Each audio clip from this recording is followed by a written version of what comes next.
Hi friends, welcome back to Ramya Rithvi cooking channel. ನಾನಿವತ್ತು ಮೊಟ್ಟೆ ಕೋಳಿ ಸಾಂಬಾರು ಮಾಡಿದ್ದೀನಿ. ಅದನ್ನು ಯಾವ ರೀತಿನಲ್ಲಿ ಮಾಡಿದ್ದೀನಿ ಅಂತ ತೋರಿಸ್ಕೊಡ್ತೀನಿ ಬನ್ನಿ.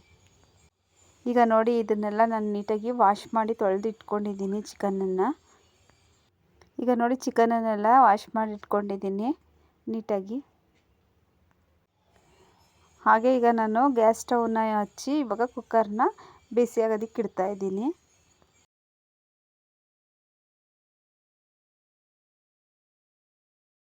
ಇದು ಸ್ವಲ್ಪ ಬಿಸಿ ಆದಮೇಲೆ ಸ್ವಲ್ಪ ಎಣ್ಣೆ ಹಾಕ್ಕೊಬೇಕು. ಈಗ ಎಣ್ಣೆ ಹಾಕ್ಕೊಳ್ತಾ ಇದ್ದೀನಿ. ಇದು ಸ್ವಲ್ಪ ಬಿಸಿ ಆದಮೇಲೆ ತೊಳೆದಿಟ್ಟಿರೋಂಥ ಚಿಕನನ್ನೆಲ್ಲ ಇದಕ್ಕೆ ಹಾಕ್ಕೊಳ್ತಾ ಇದ್ದೀನಿ.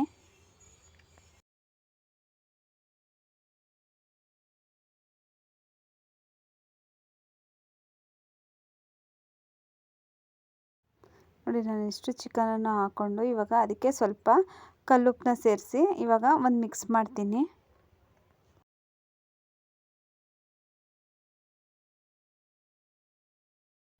ಚಿಕನ್ನು ಈಗ ಬರೀ ಉಪ್ಪು ಹಾಕಿರೋದ್ರಿಂದ ಅದರಲ್ಲೇ ನೀರಿನಂಶ ಬಿಟ್ಕೊಳ್ಳುತ್ತೆ. ಅದು ಸ್ವಲ್ಪ ನೀರಿನಂಶ ಬಿಟ್ಟಿದ್ದಾದಮೇಲೆ ನಾನು ಇವಾಗ ಇದಕ್ಕೆ ಶುಂಠಿ ಬೆಳ್ಳುಳ್ಳಿ ಪೇಸ್ಟನ್ನು ಸ್ವಲ್ಪ ಅರಿಶಿನ ಮಿಕ್ಸ್ ಮಾಡಿ ಹಾಕಿ ಇದನ್ನು ಪೇಸ್ಟ್ ಮಾಡಿ ಇಟ್ಕೊಂಡಿದ್ದೆ, ಅದನ್ನು ಸೇರಿಸಿ ಇವಾಗ ನಾನು ಮಿಕ್ಸ್ ಮಾಡ್ಕೊತಾ ಇದ್ದೀನಿ.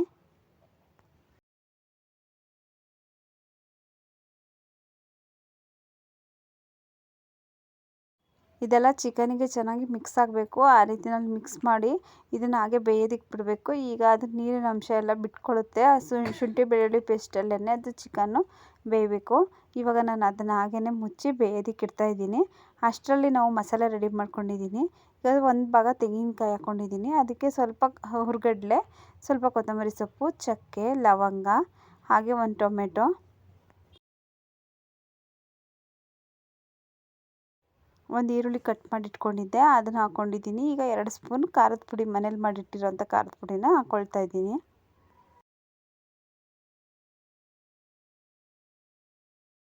ಈಗ ಇದಕ್ಕೆ ಸ್ವಲ್ಪ ನೀರನ್ನ ಸೇರಿಸ್ಕೊಳ್ತಾ ಇದ್ದೀನಿ. ಹಾಗೆ ಇದಕ್ಕೆ ಸ್ವಲ್ಪ ಗಸಗಸೆನೂ ಹಾಕ್ಕೊಳ್ತಾ ಇದ್ದೀನಿ. ಇದೆಲ್ಲ ಸೇರಿಸಿದಾದ್ಮೇಲೆ ನಾನು ಇದನ್ನು ರುಬ್ಕೊಳ್ತೀನಿ. ಅಷ್ಟರಲ್ಲಿ ಚಿಕನ್ ಇವಾಗ ಬೇಯ್ತಾ ಇದೆ.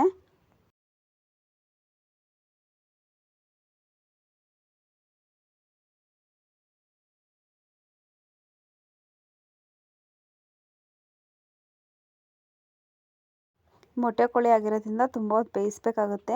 ಈಗ ಮಸಾಲೆನ ರುಬ್ಬಿಟ್ಕೊಂಡಿರೋದನ್ನು ನಾನು ಕುಕ್ಕರಿಗೆ ಸೇರಿಸ್ಕೊಂಡು ಚೆನ್ನಾಗಿ ಮಿಕ್ಸ್ ಮಾಡ್ಕೊಳ್ತಾ ಇದ್ದೀನಿ.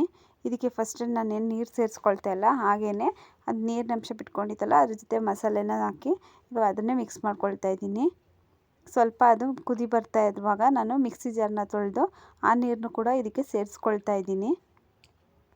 ಈಗ ಸಾಂಬಾರು ಕನ್ಸಿಸ್ಟೆನ್ಸಿನ ನೋಡಿಕೊಂಡು ನಾನು ಸ್ವಲ್ಪ ನೀರನ್ನ ಸೇರಿಸ್ಕೊಂಡು ಗಟ್ಟಿಯಾಗಿ, ಇಲ್ಲ ನಮಗೆ ಹೇಗೆ ತೆಳುವಾಗಿ ಬೇಕೋ ನಾವು ಅದನ್ನು ಸಾಂಬಾರನ್ನ ಹೆಚ್ಚು ಮಾಡ್ಕೋಬೋದು.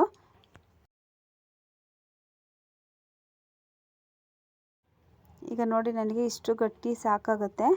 ಇವಾಗ ಅದಕ್ಕೆ ಸ್ವಲ್ಪ ಉಪ್ಪನ್ನ ಸೇರಿಸಿ ಕುದಿಸ್ಕೊಳ್ತಾ ಇದ್ದೀನಿ. ಇದು ಕುದೀತಾ ಇರುವಾಗಲೇ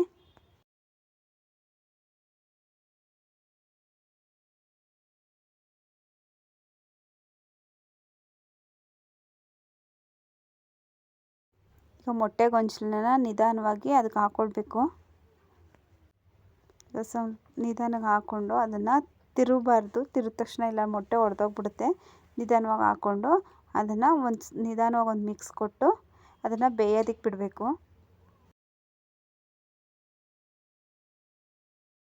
ಈಗ ಫೈನಲಿ ನಾನು ಕೊತ್ತಂಬರಿ ಸೊಪ್ಪನ್ನ ಹೆಚ್ಚಿ ರೆಡಿ ಮಾಡಿ ಇಟ್ಕೊಂಡಿದ್ದೆ, ಅದನ್ನು ಇದಕ್ಕೆ ಸೇರಿಸ್ಕೊಳ್ತಾ ಇದ್ದೀನಿ. ಈಗ ಇದೆಲ್ಲ ಸೇರಿಸಿದಾದ್ಮೇಲೆ ಚೆನ್ನಾಗಿ ಒಂದು ಸಲ ಮಿಕ್ಸ್ ಮಾಡಿ ಕುಕ್ಕರ್ ಮುಚ್ಚಳನ ಮುಚ್ಚಿ ಇವಾಗ ನಾನು ವಿಷಲ್ ಬರ್ಸ್ಕೊಳ್ತೀನಿ. ಇದು ಒಂದು 7-8 ಕೂಗು ಕೂಗಿಸ್ಕೋಬೇಕಾಗತ್ತೆ. ಇದು ಮೊಟ್ಟೆ ಕೋಳಿ ಆಗಿರೋದ್ರಿಂದ ಒಂದು 7-8 ಕೂಗು ನಾನು ವಿಷಲ್ನ ಕೂಗಿಸ್ಕೊಳ್ತೀನಿ. ಈಗ ರುಚಿಯಾದ ಮೊಟ್ಟೆ ಕೋಳಿ ಸಾಂಬಾರು ಮುದ್ದೆ ಜೊತೆ ರೆಡಿ ಟು ಸರ್ವ್. ನೀವು ಟ್ರೈ ಮಾಡಿ, ತುಂಬ ಟೇಸ್ಟಿಯಾಗುತ್ತೆ. ನಮ್ಮ ಚಾನಲ್ನ ಶೇರ್ ಆ್ಯಂಡ್ ಸಬ್ಸ್ಕ್ರೈಬ್ ಮಾಡಿ ಫ್ರೆಂಡ್ಸ್.